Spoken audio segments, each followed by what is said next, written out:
1, 2, 3, 4, 5. In a woman's lifetime, her chance of getting raped is 1 in every 5.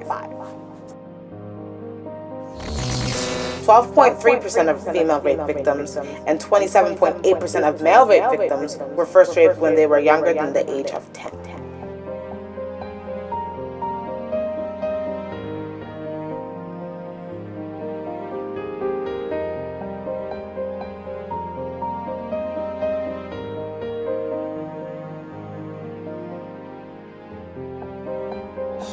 Sexual assault, or i.e. rape, in its different forms, because there are different levels that would occur, but rape is a full sexual assault, and police departments over the years have recognized that it is a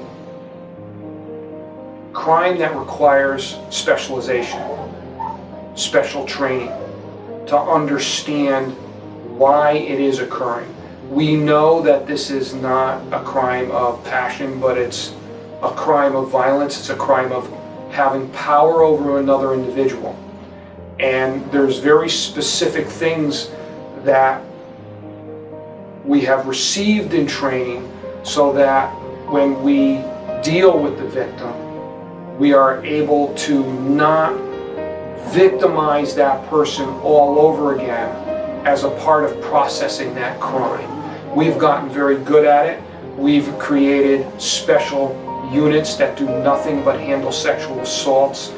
From a cross-disciplinary aspect of it, we've made great strides in making sure that medical professionals who will work and do the actual examinations and rape kits and things of that nature understand what law enforcement and what the courts need in order to prosecute these crimes, and are instrumental in providing us with the proper findings when they do an examination.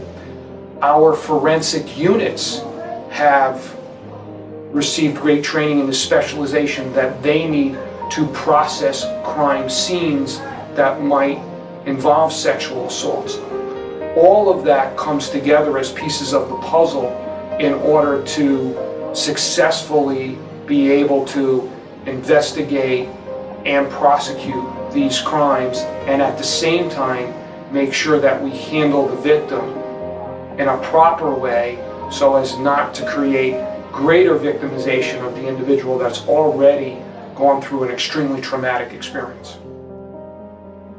When a woman enters college, her chances of getting raped goes from 1 in 5 to 1 in 4.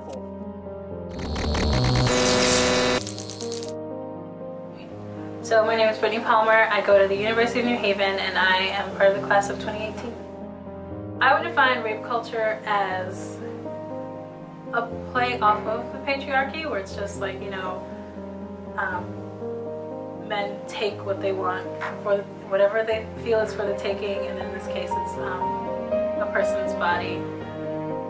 They just go for it. They don't know how to say no, and I think it's because our culture doesn't know how to make consent normal.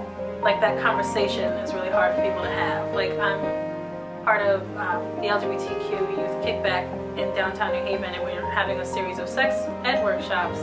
And last week we had a big conversation on consent, and like doing an exercise on like, what is that like? What is that conversation supposed to be like?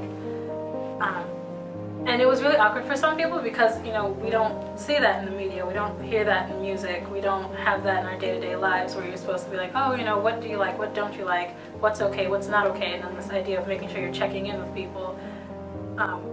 The media makes us feel like everything is supposed to be hard and fast and just go for it. There's no room for talking. It's like, no, you're gonna end up with someone not feeling safe. And that idea has become way too normalized.